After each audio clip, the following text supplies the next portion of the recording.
오늘 함께 읽은 이 본문 역대상 26장은 성전의 봉사를 맡은 레위인들의 명단을 이렇게 직분별로 나눠서 설명하고 있습니다. 그래서 오늘 우리가 읽은 11절까지를 포함해서 19절까지는 문지기들에 대한 얘기를 하고 있고요. 그리고 20절부터 28절까지는 성전 곳간의 어떤 보물을 관리하는 사람들, 그리고 29절부터 32절까지는 행정 업무나 재판을 맡았던 레위인들의 명단을 보여주고 있습니다. 그러니까 우리가 생각하는 것보다 레위인들이 하는 일이 굉장히 많았던 것 같아요.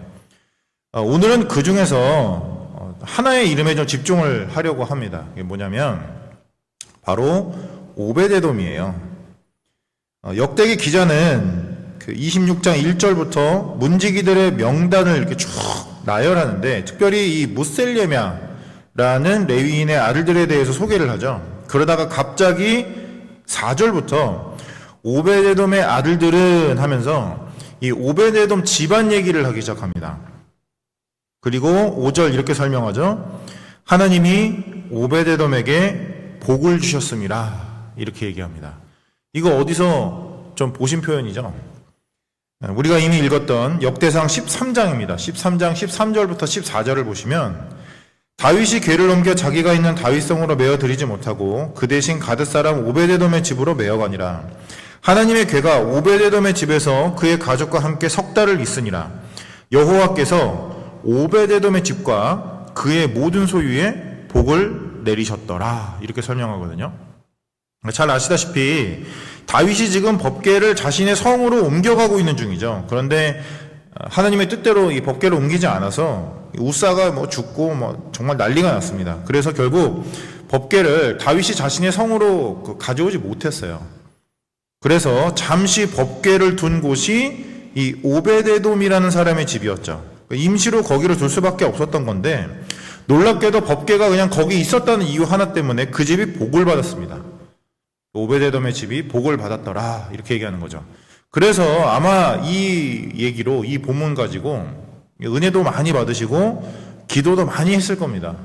그래서 이 오베데돔처럼 좀 우리 집에도 좀 임해 주십시오. 우리에게도 좀 이 복을 주십시오. 이제 이런 어떤 은혜와 기도를 하게 되는 이야기들이 이제 여기에 관련된 것들이거든요. 그런데 놀랍게도 오늘 본문에서 이 복의 정체가 밝혀지는 거예요. 5절 보시면 이는 하나님이 오베데돔에게 복을 주셨음이라, 이렇게 얘기합니다. 그리고 이어지는 6절에서 이렇게 얘기하죠. 조상의 가문을 다스리는 자요 큰 용사라. 그리고 7절 능력이 있는 자이니. 그래서 총 정리해서 8절에서 이렇게 얘기하는 겁니다. 이는 다 오베데돔의 자손이라. 그들과 그의 아들들과 그의 형제들은 다 능력이 있어 그 직무를 잘하는 자이니 오베데돔에게 난 자가 62명이며, 이렇게 얘기하죠. 하나님이 오베데돔에게 복을 주셨는데 어떤 복이라는 거죠? 조상의 가문을 다스리는 큰 용사들이 났는데 아주 능력 있는 자로서 그 권위와 능력을 가지고 자신들에게 주어진 직무를 아주 잘하는 자들이 되었다는 거예요. 자신의 직무를 정말 능력 있게 잘하는 사람들이 되었더라. 그게 그들이 받은 복이었더라. 이렇게 설명하는 건데, 그러면 오베데돔과 그 자손들이 받은 직무가 뭐였죠? 문지기거든요. 그러니까 더 정확하게, 더 적나라하게 얘기하면 아주 능력 있는 문지기가 되었더라. 그게 오베데돔과 그의 자손들이 법궤가 그의 집에 머물렀기 때문에 받은 복이었다. 이렇게 설명하는 겁니다. 자, 이제 그동안 우리가 그렇게 구해왔던 복의 실체가 이제 분명하게 드러났죠? 그러면 이제 우리 스스로에게 묻지 않을 수가 없습니다. 이 복을 정말 받고 싶은가예요. 오베데돔의 복을 아직도 받고 싶은가? 능력 있는 문지기가 되는 그 복을 정말 받고 싶은가? 아마 대답하기 쉽지 않을 수도 있습니다. 만약에 그렇다면 사실 딱 그만큼이 우리가 가지고 있는 착각의 크기이고, 우리가 가지고 있는 욕심의 크기이고, 더 정확하게 얘기해서 우리가 가지고 있는 죄악의 크기예요. 그렇기 때문에 오늘 이 새벽에는 무엇보다 우리가 가지고 있는 이 복에 대한 우리의 어떤 기대나 욕심들을 좀 내려놓고 과연 하나님께서 우리에게 무슨 말씀하고 싶어 하시는지, 그리고 우리가 무엇을 하고 싶어 하시는지, 그래서 결국 무엇이 진짜 복인지, 하나님이 우리에게 어떤 복 주고 싶어 하시는지를 진지하게 들어볼 필요가 있습니다. 실제로 오베데돔이 받았던 복이 무엇이었는지 이렇게 하나하나 차분하게 이렇게 살펴보고 따져보는 게 좋은 방법이 될 것 같아요. 무엇보다 하나님께서 오베데돔이 맡은 직무의 의미와 가치를 완전히 바꿔주셨습니다. 우리는 사실 이 역대상의 표현을 빌리자면 우리는 사실 다 다윗이 되고 싶어 해요. 다 왕이 되고 싶어 하고요. 우리는 그걸 기준 삼아서 복이냐 아니냐를 판단합니다. 내가 복을 받았다. 이걸 스스로 판단하려고 내가 얼마나 잘 되었는가, 내가 얼마나 성공하였는가, 내가 얼마나 내 처지를 벗어나서 왕에 가까이 도달하였는가, 그래서 한마디로 내가 얼마나 다윗에 근접하였는가, 이걸 묻고 따지거든요. 그러니까 완전히 잘못된 기준으로 잘못된 목적을 위해서 잘못된 노력을 하면서 잘못된 평가를 바라면서 평생을 살게 되는 겁니다. 사실 그거를 죄라고 하는 거거든요. 하나님께서 하나님의 백성들에게 주고 싶은 복은 그런 게 아닙니다. 오히려 하나님은 하나님의 백성들과 함께 하시거든요. 그래서 그 백성들이, 그 자녀들이 하고 있는 직무를 포함해서 그들의 모든 존재와 그들의 정체성과 그들의 가치와 그들의 사명을 그 순간 그 자리에서 바꿔주십니다. 그게 하나님께서 그의 자녀들에게 부어주시는 복이에요. 그러니까 오베데돔은 분명히 문지기였어요. 확실하게 그는 일을 잘하는 문지기였습니다. 그것도 아주 능력이 좋고 직무를 잘하는 문지기였다고요. 그런데 하나님이 그와 함께 하시는 거예요. 그가 지키는 집에 함께 하시는 겁니다. 그는 여전히 어떤 집의 문을 지키는 문지기였지만 더 이상 그가 지키는 집은 그냥 집이 아니었어요. 하나님의 집이었다라는 겁니다. 하나님이 함께 하셨기 때문에. 그가 지키는 문은 그냥 문이 아니었습니다. 하나님의 집으로 들어가는, 하나님께 나아가는 은혜의 문이었고 영광의 문이었어요. 하나님께서 오베데돔과 함께 하셨기 때문에, 하나님께서 그의 직무와 함께 하셨기 때문에 그는 이제 그냥 문지기가 아니었습니다. 그가 무엇인가를 성취하고 성공하였기 때문이 아니라 그가 그의 처지를 벗어나서 결국에 왕이 되었더라가 아니라 그저 하나님이 함께 하셨기 때문에 그의 존재와 그의 정체성과 그의 가치와 그의 사명, 그의 모든 게 그 자리에서 그 즉시 바뀐 거예요. 이게 하나님께서 오베데돔에게 주신 복이었고 모든 그의 백성들에게 주고자 하시는 복입니다. 심지어 그 하나님이 오베데돔을 주목하시죠. 아까도 잠시 제가 언급했지만 사실 지금 이 무셀레미아라는 사람의 아들들을 이렇게 쭉 첫째는 누구고 둘째는 누구고 셋째는 누구고 쭉 이렇게 나열하고 있는 중이었거든요. 그런데 갑자기 오베데돔을 특별히 주목하셔서 그의 아들들의 얘기를 하기 시작하시는 거예요. 하나님은 그만큼 오베데돔에게 관심이 많았습니다. 하나님은 그만큼 그에게 주목하셨고 그와 함께 하셨고 그에게 복을 주셨죠. 그래서 그가 하나님의 집 성전의 문을 잘 지킬 수 있도록 그의 자손들에게 복의 복을, 능력의 능력을 더해 주셨더라. 이게 얼마나 큰 복이냐는 거죠. 하지만 더 큰 복은 사실 역대상 13장에 있습니다. 우리가 아까 잠깐 읽었던 그 다윗이 자신의 그 성으로 법궤를 옮겨가는 그곳에 있어요.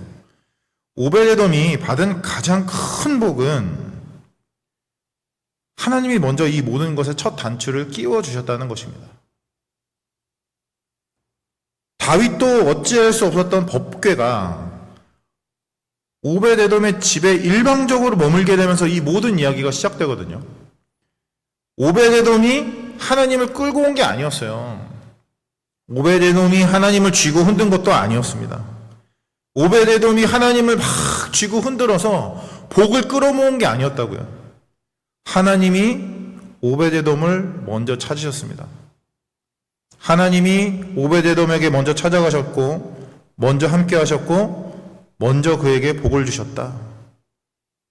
이게 얼마나 큰 은혜고 큰 복인가, 이렇게 하나님이 물어보시는 겁니다. 이제 우리에게로 시선을 돌리게 되죠.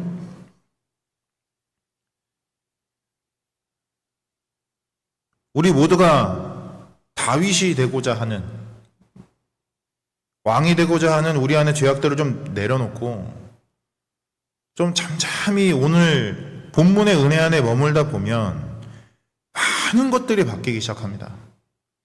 무엇보다 우리가 하나님의 자녀로서 받게 되는 복은 무엇인가 열심히 해서 쟁취해야 하는 복이 아니라 예수 그리스도 안에서 이미 주어진 복이라는 사실을 깨닫게 됩니다.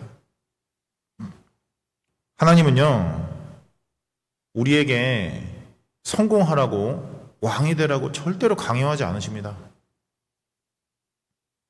하나님의 복은 그런 게 아닙니다. 하나님은요, 오히려 지금 여기서 우리와 함께 하기를 원하십니다. 그래서 모든 사람의 모든 것을 새롭게 하시는 거예요. 바울은 이렇게 얘기한 적이 있거든요. 고린도전서 7장 17절 보시면 이렇게 얘기합니다. 오직 주께서 각 사람에게 나눠주신 대로 하나님이 각 사람을 부르신 그대로 행하라. 내가 모든 교회에서 이와 같이 명하노라. 각 사람에게 나눠주신 대로 하나님이 각 사람을 부르신 그대로 행하라는 거예요. 모두가 다 왕이 되어라. 모두가 다 열심히 살아서 성공해라. 그래서 내 능력과 영광을 드러내라. 내가 준 복을 증명해라. 이게 하나님이 우리에게 주신 뜻이 아니라는 거예요. 오히려 그 자리에서, 그 직무에서, 각자의 인생에서, 각자의 위치와 분량에서 그저 하나님과 함께하기 때문에 그것만으로 새로워진 정체성과 진정한 가치와 분명한 사명으로 사는 사람, 그게 그리스도인입니다. 그래서 복음이에요. 만약에 어떤 특별한 노력이라든지 요행으로 자신의 성공을 간증할 수 있는 사람들, 그리고 그런 사람들을 통해서만 증명할 수 있는 복이라면 그건 복음이 아닙니다. 하나님의 복음이 진정한 복음이 될 수 있는 이유, 모두가, 하나님이 함께 하시는 모두가 하나님으로 인하여 그 복을 누릴 수 있기 때문에, 그래서 복음입니다. 우리 모두가 단 한 명도 빠짐없이 각자의 인생에서, 각자의 자리에서, 각자의 직무를 통해 하나님과 함께하기 때문에 누구나 그 복을 누리고 드러내고 전파할 수 있기 때문에, 그래서 복음입니다. 게다가 하나님이 우리를 주목하시죠. 하나님의 족보 안에서 외면당하거나 잊혀지거나 지워지는 이름은 단 하나도 없습니다. 오히려 우리의 이름을 기억하시고 우리의 인생을 주목하시고 우리의 직무를 사용하십니다. 어느 순간 내 인생 이게 뭔가 허무하게 느껴질 때가 있죠. 아무도 안 알아주는 것 같고, 아무도 기억해주지 않는 것 같고, 모든 사람들이 나를 외면하고 무시하는 것 같은 그 순간, 하나님이 우리와 함께 하십니다. 하나님이 우리를 주목하신다. 하나님이 우리의 이름을 꺼집어내어 오베데돔, 내가 너와 함께 하지. 내가 너에게 복을 주었지. 내가 너에게 능력을 주었지. 하십니다. 오늘 하루 이 복을 마음껏 누릴 수 있기를 바랍니다. 마지막으로 기억해 주십시오. 예수 그리스도께서 우리의 법궤가 되어 이미 우리의 집에 임하고 계시다는 사실을 잊지 마십시오. 우리가 쟁취하는 게 아닙니다. 우리가 끌고 오는 게 아니고요.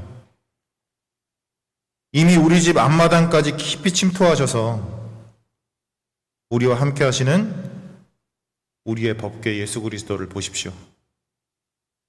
이 자리는 열심히 기도해서 예수를 끌고 오십시오 하는 자리가 아니라 이미 우리의 앞마당까지 들어오셔서 우리와 함께 하시는 우리의 법궤 예수 그리스도를 발견하는 자리입니다.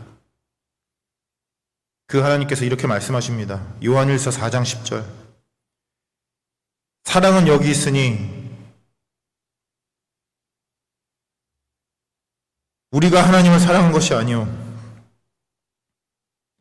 하나님이 우리를 사랑하사 우리 죄를 속하기 위하여 화목 제물로 그 아들을 보내셨습니다. 이 은혜와 사랑을 깨달음으로 오늘 하루 살아내는 우리 모두가 되기를 진심으로 소망합니다. 우리 같이 기도할까요?